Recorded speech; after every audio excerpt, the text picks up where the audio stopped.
Hello YouTube, and welcome to part 2 of the Abortion Presidents Inaugural. Where we last left off, I gave lie number 1 given to justify Obama the abortion president's recent repeal of the Mexico City policy, an action which in effect is holding a gun to the American taxpayers' heads to pay for overseas abortions.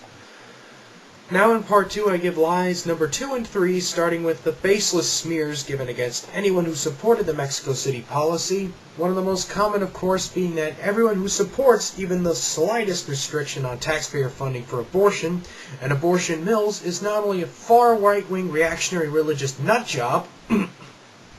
which considering that this sentiment is expressed by the pro-abortion movement almost as often as they utter the words hello and goodbye, is hardly surprising.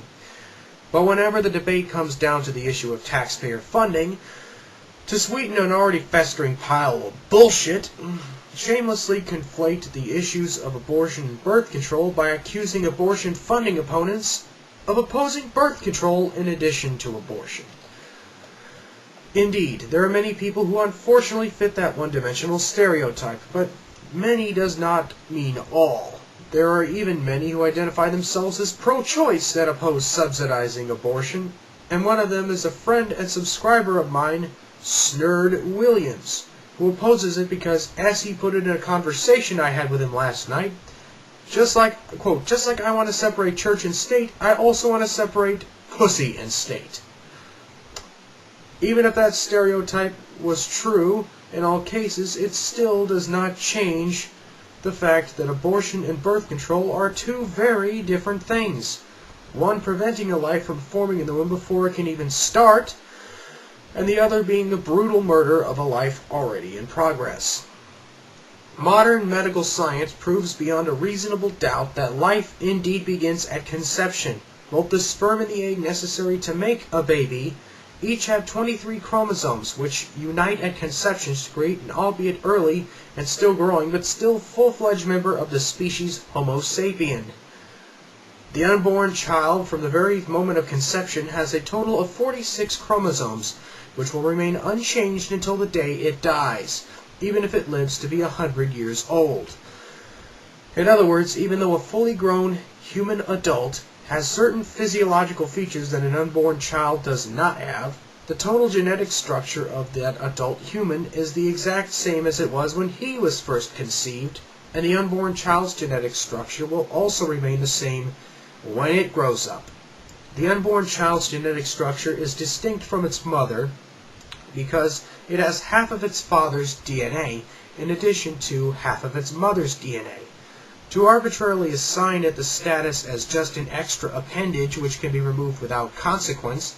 is morally bankrupt, logically absurd, and scientifically inaccurate. If the unborn child was simply another part of the mother's body as opposed to a separate entity, then the unborn child would have the exact same genetic structure of its mother. It would have, in other words, it would have all of its mother's DNA instead of only half of it. Yet despite the evidence, the pro-abortion movement lies to itself and others by still insisting that an unborn child is not a person, because of an arrogant, self-serving, and arbitrary definition of personhood that requires someone to meet a certain bare minimum of physical development and cognitive function, based more on subjective opinion and wishful thinking than scientific fact. It is this dangerous and irresponsible thinking which has led to untold suffering of the vulnerable outside the womb, such as the elderly and the disabled, in the past, and will lead to more of that in the future until it is banished to the darkest bowels of hell, where it belongs. The third and final lie used to justify taxpayer-funded abortion is, of course, impossible without the second lie, and that, of course, is a variation on the old coat hanger argument, which is if public funds do not go to overseas abortion, millions of women in the poorest parts of the world will die in back-alley abortions. This is one of the most shameful examples of political extortion in all human history. The abortion pushers may be right that cutting international family planning funding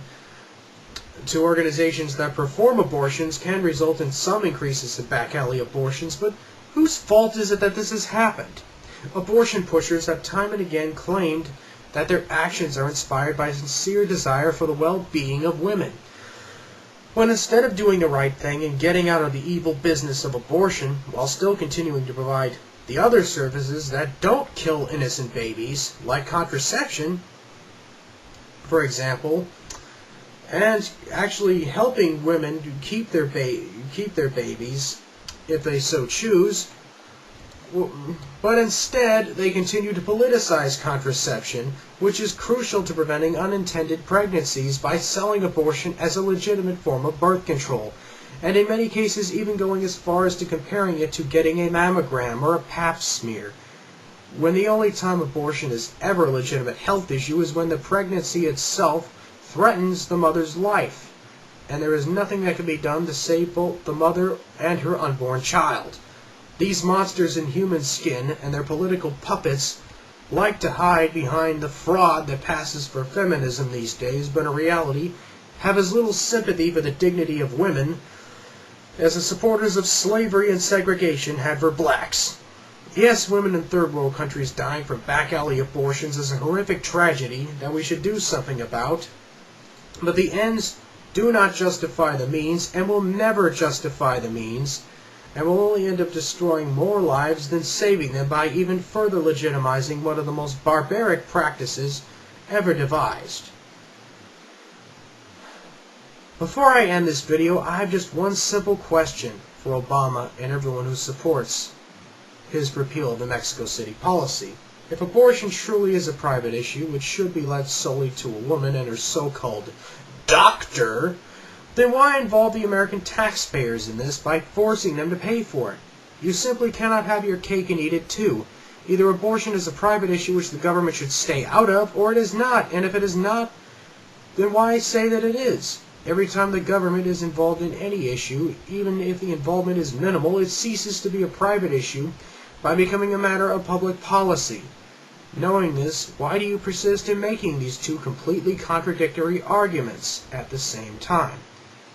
Until next time, this is BladeEdge86. Stay tuned for my next video, The Next Imperial President.